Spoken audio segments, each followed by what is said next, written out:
Gilali, merci d'être avec nous. C'est moi qui vous remercie, toujours avec un grand plaisir. Merci. Alors, vous êtes avec nous en Skype, hein? C'est bien ça. Normalement. Ah, j'attends de vous voir avant de vous poser la question. Voilà, ça arrive. Ah ben voilà. Soufiane Gilali, d'abord, qu'est-ce que vous pensez de ce changement dans le traitement de ce sujet, si je peux dire, 53 chaînes de télé illégales, selon les déclarations du propre président de la RAV. Hein. Ce n'est pas un opposant qui l'a dit. C'est le président de la RAV qui l'a déclaré et il a dit elles sont toutes illégales, y compris celles qui ont un bureau à Alger. Et donc voilà, M. Tebboune arrive, et contrairement à Green, il promet de les régulariser toutes, si on a bien compris, et avant la fin de l'année. Écoutez, je vais peut-être un peu vous étonner, mais on a l'impression que M. Tebboune a une feuille de route qui est un peu le changement dans la discontinuité.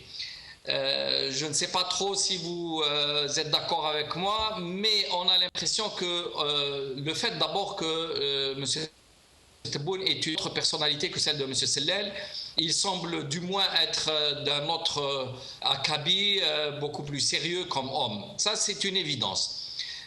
Deuxièmement, ce n'est pas le seul signe qui est là, qui est étonnant. Depuis la venue de M. Tebboune, d'abord, les conditions dans lesquelles il est venu, ou j'allais dire survenu, puisque la journée même de sa nomination, M. Sellel se pensait, lui, le Premier ministre pour un autre mandat encore. Et M. Sellel n'est pas le seul apparemment à être tombé à la renverse, puisque M. Bouchouareb, M. Hamid Green, le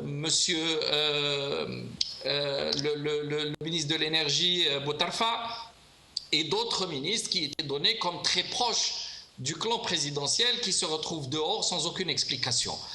Alors, il y a bien entendu la loi de la jungle, un peu comme votre invité sur le plateau, mais en politique, il n'y a pas tellement de choses qui se font au hasard. On ne les comprend pas lorsqu'on est à l'extérieur, mais il y a probablement une logique interne implacable qui est en train de faire bouger tout ça.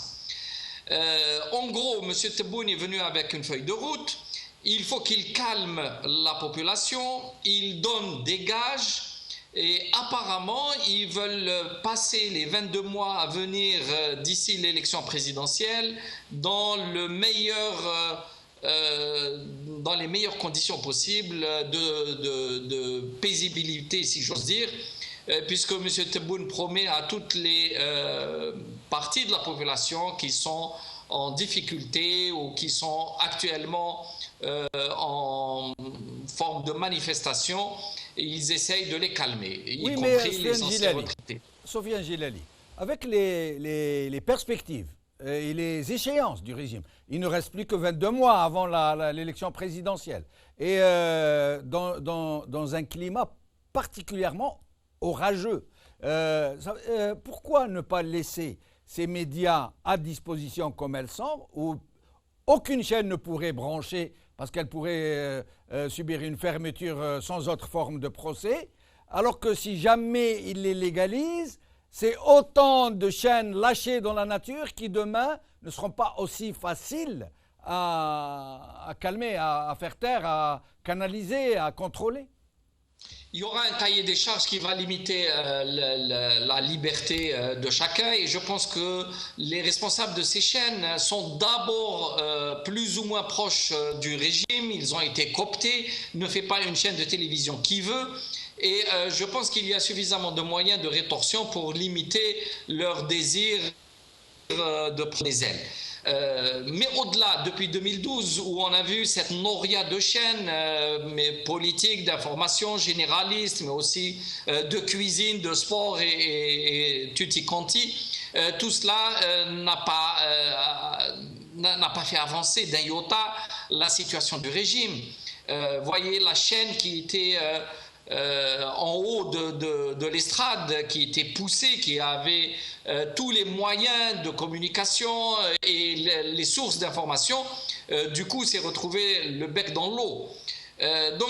Tout ça, je pense que le pouvoir est en train de réfléchir à une perspective de succession qui devrait se faire un peu plus dans une forme d'accalmie. Ben justement, Soufiane Gilali, excusez-moi de vous interrompre, mais vous venez de toucher à un point très intéressant qui semble se profiler dans une sorte de changement. Est-ce que l'apparition de Saïd Bouteflika dans le sit-in de Boujedra ne relève pas de la même logique de ce régime d'aller vers autre chose, un Saïd Bouteflika qui vient manifester contre lui-même, contre son propre régime et contre cette chaîne de télévision que vous évoquez et qui est à sa dévotion? C'est tout à fait ça. Ce sont parmi les symptômes ou les signes que nous avions vus depuis le changement gouvernemental, en fait. Alors, qu'est-ce qui a créé ce déclic? Probablement le taux extraordinaire de boycott, d'abstention au vote. Il ne faut pas oublier qu'il y a eu un séisme. Les meilleures statistiques, les plus favorables au pouvoir, disent que c'est autour de 15 à 18% de participants, mais il y a de très fortes chances que c'était plutôt autour de 10-12% de participants seulement. Et ça, ils ne peuvent pas faire comme dans un bilan et jeter avec les actifs, le passif et les actifs. Ça, c'était un signal extrêmement dangereux. Et le fait que M. Tebboune vienne avec une feuille de route beaucoup plus consensuelle, où il parle d'ailleurs de nouveau de dialogue avec les syndicats, les partis politiques, les personnalités, les académiciens, c'est le mot qui a été employé, tout ça signifie que le pouvoir a bien compris qu'ils étaient dans une impasse et que les difficultés tant économiques, financières, géopolitiques, tout cela ne leur permettait absolument pas de faire semblant et de continuer comme ils le faisaient jusqu'à présent. Je reviens à vous dans un moment, Soufiane Gilali.